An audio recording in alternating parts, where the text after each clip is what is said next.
Holly from the Sweet Simple Things, and I'm here today to share with you my 5 expert tips for how to relish food without a sugar spike. My first tip is to make your desserts and snacks serve a purpose. And what I mean by that is if you're going to have a dessert or you're going to have a snack, certainly there are times to just have what you're craving, but we can't do that all the time, right? Or it would become a problem. So especially if you're someone that needs to cut back on sugar and find that you feel so much better when you do, which is most people, you want to find ways to have those treats and those snacks in a way that is actually going to help your goals, not hinder them. So as an example, some of the most popular recipes I have on my blog are my sugar-free protein ice creams. And the reason why they're popular is because people want to find a way to enjoy foods they love in a way that's going to help them with their fitness goals. They want to be able to have treats that aren't just a giant sugar bomb. So if you can find some of these recipes to include more regularly, you're gonna really thank yourself for that. It doesn't have to be protein ice creams like what I love to make. There's other options too. I make like these sugar-free or no added sugar protein balls that taste like a no-bake cookie, and they're low calorie. They have a hit of protein to them, and they're super satisfying. Whatever recipes you find for foods that you like that also serve a purpose for you and can help you in those health goals. That's my first tip. My second tip is to find ways to accentuate food's natural sweetness and natural flavorings with seasonings and spices. This may seem obvious, but I don't think people realize the power of seasonings because so many people under-season their food. Adding things like cinnamon and nutmeg and cloves to your foods that you're eating, like I put cinnamon on peanut butter toast. This is just a way to really highlight the natural sweet flavors in some of these healthy foods. So don't underuse the spices. Add them to what you can. Even a pinch of salt. Obviously, you don't want to go overboard with the salt, but just a small amount, a dash of salt really does bring out the flavor of so many foods. Like when I make a chocolate protein ice cream, I add a dash of salt to it, and it makes it taste so much better. So there are sugar-free natural flavorings like spices and seasonings that can make your food taste amazing, and you should take advantage of that. My third tip is to have a bowl of fruit salad with each meal. Now I know what you're thinking, fruit has sugar in it. And it does have natural sugars, but so many fruits are actually much lower in sugar than you would assume.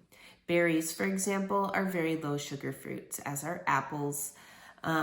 Oranges are a great low sugar fruit. But even fruits that have higher sugar amounts, they have so many great qualities to them. Like they could be high in fiber, high in vitamins and minerals, high in water content. Okay, the water content in fruit helps make it super filling. That the benefits far outweigh whatever sugar you might get from that fruit. Most people that eat a high sugar diet, it's not the fruit that is the problem. Most of those people aren't eating fruit. They're eating processed foods. Okay. Foods like fruit that have a little bit of natural sugar in them can definitely have a place in a well-balanced diet, and they can crush cravings and fill you up and really be a great addition to your dinner plate. So I like to do this by serving a mixed fruit salad almost every night with dinner. One reason I like to do that is because I have 3 kids under the age of 10, and fruit is a healthy thing I know that I can get them to eat most of the time. So I like to serve it for my kids. But I like to serve it for me too. I like to grab a couple scoops of fruit when I'm done eating what's on my plate because it's a great way to end my meal. It's like, sometimes we're just conditioned to think we need a little sweet treat after we eat, right? Well, put a couple scoops of fruit salad on your plate. It's really not that many calories if you were to weigh it out on a food scale and actually look at the nutritional information for these individual fruits. It's really pretty low calorie.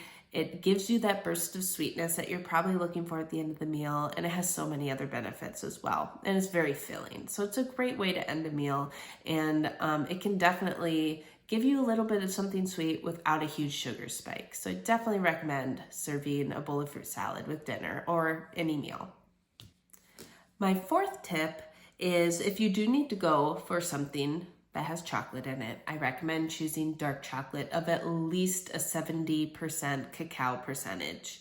A lot of dark chocolate in the stores is only like 50% cacao, and that is still pretty sugary.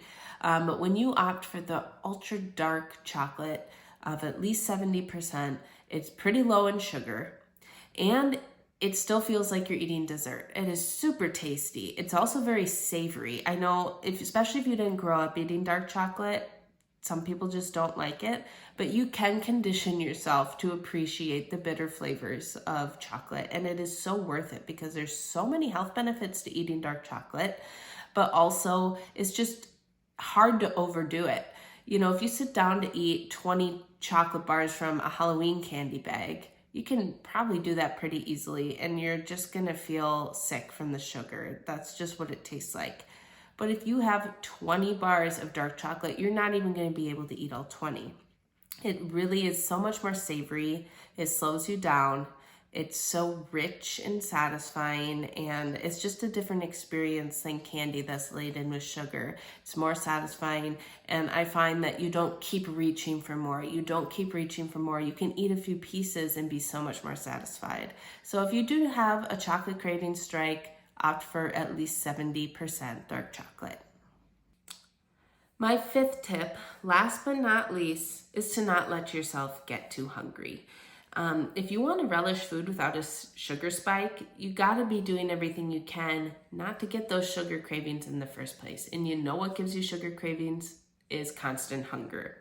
So if you are trying to eat healthier, one of the biggest pitfalls people fall into is not really balancing their plate well. If your plate is all vegetables, even though vegetables are wonderful, that's probably not going to totally satisfy you. You're gonna also want some other things on that plate, and you're gonna start thinking about the things that you don't have. If you have a well-balanced meal where you have lots of protein, lots of fiber, lots of healthy fat, and some complex carbohydrates, that is a much more satisfying meal. That is something that's actually gonna fill you up. That is something that is probably gonna hit the spot, okay? I can't underemphasize how much hitting the spot is important here, because I think we've all been there where you go to eat something and it just doesn't hit the spot. So you keep looking for more food to eat and different foods to eat, and you keep going back to the pantry because that didn't quite hit the spot either. Your food needs to hit the spot. The best way to do that is to balance your plate. Make sure you're not letting yourself get too hungry, and eat a variety of food, a wide variety of food that is filling and satiating. And that will really help you to enjoy your food and not just be wishing that you had sugar on your plate. So those are my 5 expert tips for how to relish food without the sugar spike. I hope you found these helpful. Thanks.